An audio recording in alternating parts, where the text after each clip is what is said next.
For about 150 years, the North American colonists considered themselves British subjects and followed the rules that the British set for them, but they were never taxed directly. Both long-term issues and short-term conflicts led the American colonists to break their political and social ties to the British. A common problem the colonists had with the British was heavy taxation. In order to fund the French and Indian War, the colonists were excessively taxed on necessary goods. For example, the Stamp Act required the colonists to purchase stamps for traded paper products, and the Sugar Act taxed raw sugars, molasses, silk, wine, coffee, pimento, and indigo. And also the Currency Act banned the use of paper money in the colonies. At this time, the colonists were not represented in the British Parliament, but now, since they were being taxed, they thought they were entitled to a voice.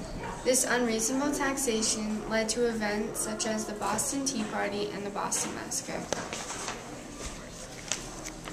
A big factor in breaking ties with the British was that most colonists felt more nationalism toward the colonies than to Britain, since they had lived in the colonies their whole life.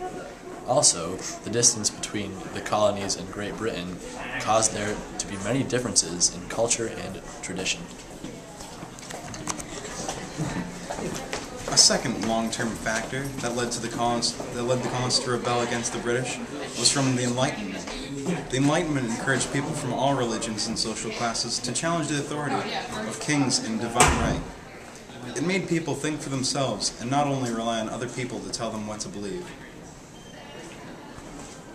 Another event that made the colonists want freedom from the British was the French and Indian War, because the war made them realize that they could stand up for themselves and there was no longer any threat for the French.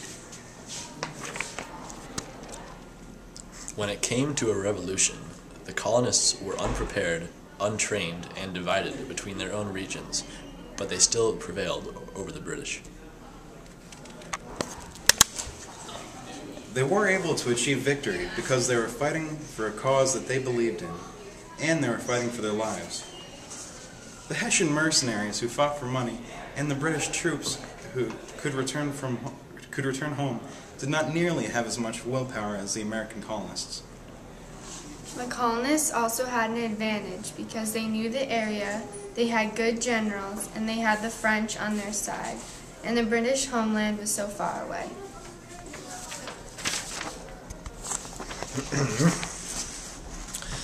The colonists had another advantage because it cost the British a lot more money to fight the colonists than it cost the colonists to fight the British. This would be adding even more money to Britain's debt from the French and Indian War.